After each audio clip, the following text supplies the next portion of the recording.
Halo, selamat pagi. Apa kabarnya semua hari ini, Naku?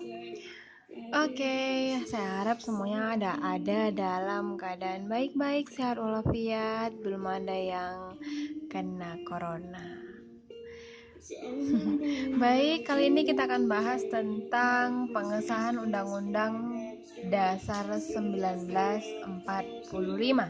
Nah, minggu yang lalu kita sudah bahas mengenai proses langkah perjuangan rakyat Indonesia sampai dengan kita merdeka. Kali ini jangan anggap setelah kita merdeka Indonesia aman, santai, tentram, enggak. Tapi banyak sekali masalah-masalah yang dirasakan oleh bangsa Indonesia pada saat awal sekali Indonesia merdeka. Salah satunya adalah pengesahan Undang-Undang 1945. Nah, semenjak Indonesia merdeka, banyak sekali perjuangan-perjuangan yang harus dilakukan sama orang Indonesia. Salah satunya adalah pengesahan Undang-Undang 1945. Nah, pada saat Indonesia merdeka, maka sebelumnya ada kemarin kita sedikit bahas tentang Indonesia. PPKI itu kemarin masih ingat kan? Panitia Persiapan Kemerdekaan Indonesia. Jadi pada saat dibentuknya panitia Persiapan Kemerdekaan Indonesia, itu kemarin sudah disusun yang namanya rancangan Undang-Undang Dasar, disinggung sedikit mengenai apa aja nanti inti-inti Pancasila, karena kalau Indonesia kalau mau menjadi sebuah negara maka harus ada yang namanya Undang-Undang Dasar. Nah, jadi pada saat sebelum Indonesia merdeka ada satu isu yang berkembang di awal Indonesia merdeka.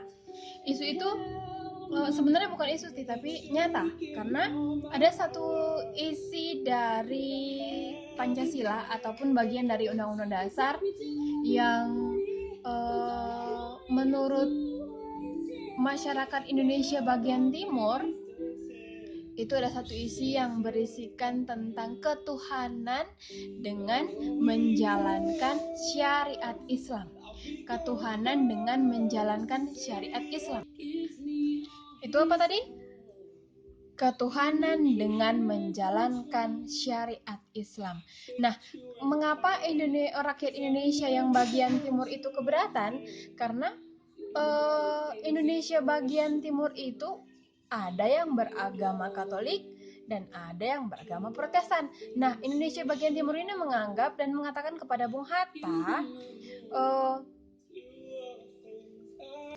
"Hei Bung Hatta, kalau memang undang-undang ini yang terlaksana nanti, isi bagian dari undang-undang ini nanti yang terlaksana, ya otomatis kami bukan bagian dari Indonesia dong. Kan ini Islam, sedangkan kami Katolik, sedangkan kami ada yang beragama Katolik dan ada yang beragama Protestan." Maka dari situ Bung Hatta itu mengambil yang namanya solusi. Nah, sebelum tanggal 17 Agustus, maka Bung Hatta mengambil solusi, memikirkan. Nah, dia berpikir begini, bagaimana caranya agar nanti masyarakat yang ada di bagian Indonesia Timur itu masuk ke dalam bagian Indonesia, karena Indonesia sama-sama berjuang pada saat itu. Jadi nggak boleh dong hanya bersyariat Islam. Maka akhirnya si Bung Hatta ini menjumpai yang namanya Ki Bagus, terus Mr. Kasman dan Teuku Hasan. Jadi ketiga ini merupakan tokoh yang disegani dalam hal beragama. Jadi maka mereka dijumpai, mereka melakukan rapat sebelum tanggal 17 Agustus,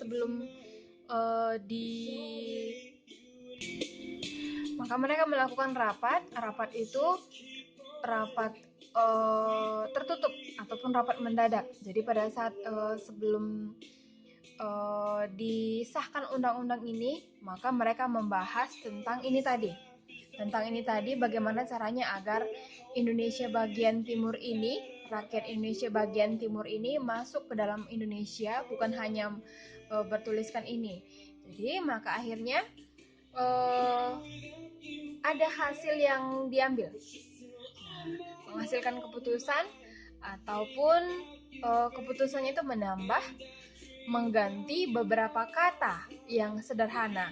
Yang awalnya tadi itu ketuhanan dengan menjalankan syariat Islam, kali ini diganti menjadi ketuhanan yang Maha Esa. Maka pada saat tadi rapat yang tertutup ini tadi terlaksana membuahkan hasil yang ini, maka akhirnya rapat untuk membuatkan Undang-Undang Dasar 1945 dimulai, dan ini akan dibawa ke dalam rapat terbuka. Tadi ini rapat tertutup. Rapat tertutup ini untuk membahas mengganti yang ini tadi, menjalankan syariat Islam dan menghasilkan ini. Jadi hasilnya ini nanti akan dibawa ke rapat berikutnya. Nah, setelah selesai rapat itu terjadi, maka pada 18 Agustus 1945, pagi-pagi sebelum berlangsung rapat, maka si Hatta tadi mengingatkan kembali kepada Kasman beserta Bagus dan juga si Wahid Tani tadi agar mengusulkan hasil rapat mereka yang tertutup tadi. Nah, dalam acara rapat pertama, akhirnya Bung Hatta juga menyampaikan hasil lobby ataupun pertemuan dengan beberapa tokoh Islam yang ketiga tadi, yang hasilnya mengganti kata-kata yang berbunyi ketuhanan dengan mewajibkan menjalankan syariat Islam bagi pemeluk-pemeluknya dan diganti menjadi ketuhanan yang Maha Esa. Jadi rumusan itu telah dikonsultasikan dan didiskusikan antara Hatta dengan para pemuka Islam. Jadi Hatta ini menegaskan bahwa kesepakatan itu diambil karena satu pernyataan pokok mengenai seluruh bangsa tidaklah tepat hanya menyangkut identitas sebagian dari rakyat Indonesia, sekalipun merupakan bagian yang mayoritas, karena Indonesia sebenarnya mayoritas Islam, tapi nggak boleh dong hanya menjalankan syariat Islam.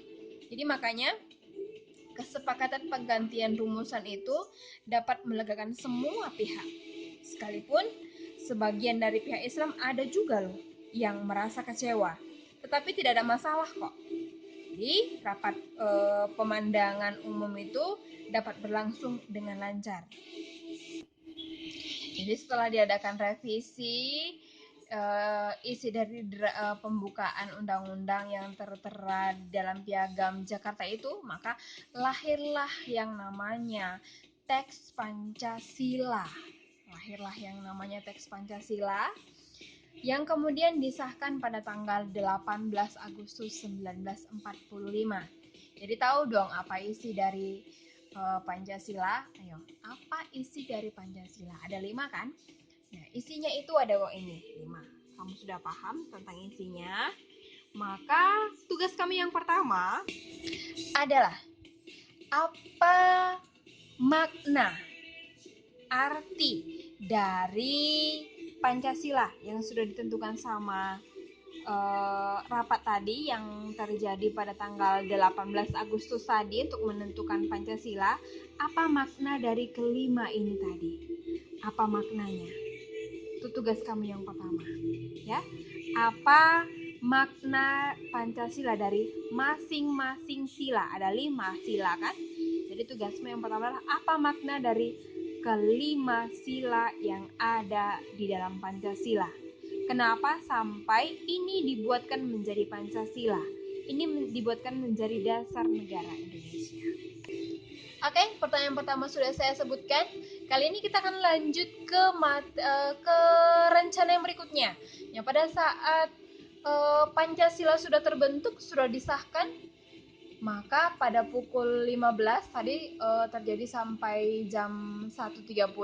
Jadi mereka ini pembentukan ini tadi terjadi sampai dari jam 9 pagi sampai dengan jam 1.30. Dari jam 1.30 sampai dengan jam 15 sore mereka istirahat karena pada saat itu lagi puasa. Jadi yang berpuasa istirahat, yang tidak berpuasa mereka makan siang. Akhirnya pada pukul 15 sudah tiba, maka rapat dilanjutkan.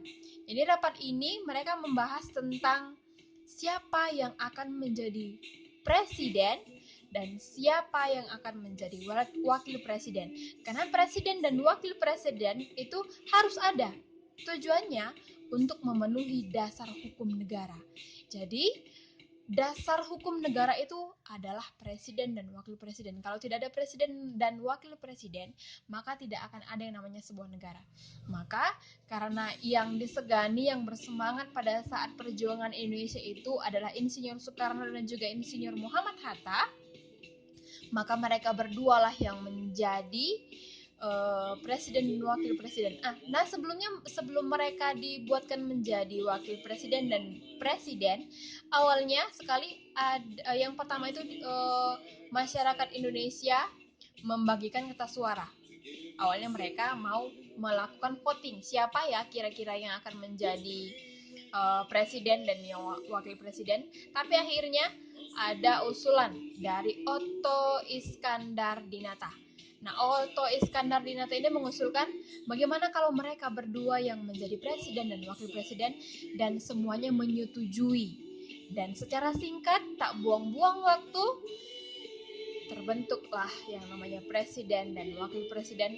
Di saat itu juga mereka disahkan menjadi pemimpin negara Indonesia yang tertinggi pada saat itu. Oke, masih ada lagi rapat-rapat yang berikutnya yang terjadi pada saat awal sekali Indonesia merdeka.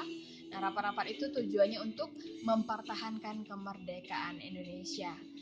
Nah, itu rapat yang pertama. Masih ada rapat yang kedua, yang ketiga, dan yang keempat. Akan saya jelaskan di video yang berikutnya.